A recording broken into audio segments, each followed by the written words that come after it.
আসসালামু আলাইকুম শিক্ষার্থী বন্ধুরা। আজ 11 জুলাই 2025। প্রতিদিনের প্রকাশিত বিভিন্ন দৈনিক পত্রপত্রিকা থেকে সংগ্রহকৃত আমাদের আজকের এই কারেন্ট অ্যাফেয়ার্স। গতকালকের কারেন্ট অ্যাফেয়ার্সে তোমাদের জন্য প্রশ্ন ছিল, বিশ্বের দ্বিতীয় খরস্রোতা নদী কোনটি? যার সঠিক উত্তর হচ্ছে পদ্মা। বাংলাদেশের পণ্যের শুল্ক কমানোর বিষয় যুক্তরাষ্ট্র ও বাংলাদেশের 3 দিনের আলোচনা শুরু হয়েছে কবে থেকে? উত্তর হচ্ছে গত 8 জুলাই। বর্তমানে প্রবাসীদের ভোটার ও এনআইডি কার্ড প্রদানের কার্যক্রম চলমান রয়েছে কোন কোন দেশে? উত্তর হচ্ছে ইউএই, সৌদি আরব, যুক্তরাজ্য, ইতালি, কুয়েত, কাতার, মালয়েশিয়া, অস্ট্রেলিয়া এবং কানাডা। সম্প্রতি নির্বাচন কমিশন ভোটার নিবন্ধন ও জাতীয় পরিচয়পত্র প্রদান কার্যক্রম শুরু করার সম্মতি পেয়েছে কোন কোন দেশে? উত্তর হচ্ছে যুক্তরাষ্ট্র, মালদ্বীপ, জর্ডান, দক্ষিণ আফ্রিকা এবং ওমান। প্যাট্রিয়ট ক্ষেপণাস্ত্র কোন দেশের তৈরি? উত্তর হচ্ছে যুক্তরাষ্ট্র। ৬৬তম আন্তর্জাতিক গণিত অলিম্পিয়াড অনুষ্ঠিত হবে কোথায়? উত্তর হচ্ছে অস্ট্রেলিয়ার সানশাইন কোস্ট শহরে 14 থেকে 19 জুলাই। সবচেয়ে বেশি প্রবাসী বাংলাদেশি রয়েছে কোন দেশে? উত্তর হচ্ছে সৌদি আরব। বাংলাদেশে প্রথম রোবোটিক রিহ্যাবিলিটেশন সেন্টার চালু করেছে কোন প্রতিষ্ঠান? উত্তর হচ্ছে বাংলাদেশ মেডিকেল বিশ্ববিদ্যালয়, 10 জুলাই 2025।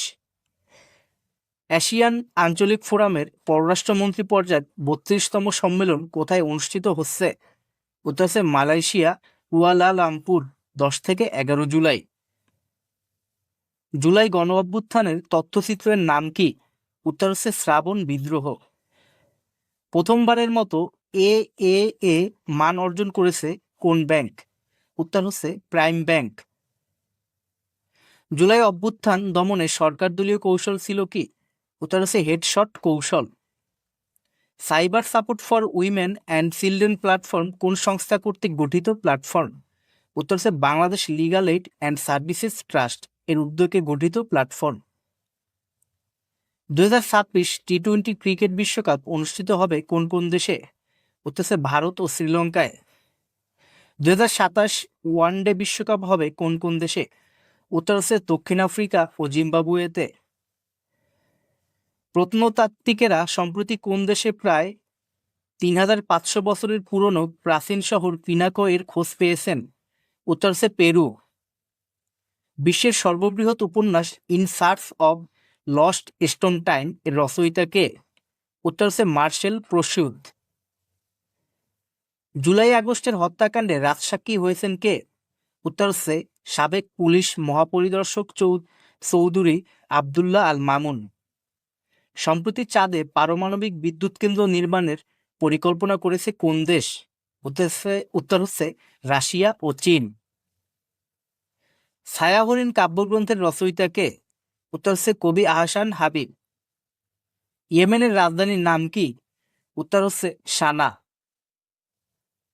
শিক্ষার্থী বন্ধুরা, আগামীকালকে তোমাদের জন্য যে কুইজ থাকবে সেটি হচ্ছে, বাংলাদেশের সিটি কর্পোরেশনগুলোর মধ্যে সবথেকে ছোট সিটি কর্পোরেশন কোনটি? ভিডিওটি ভালো লাগলে অবশ্যই ডেইলি শিক্ষা ইউটিউব চ্যানেলকে ফলো করবে। ধন্যবাদ সবাইকে।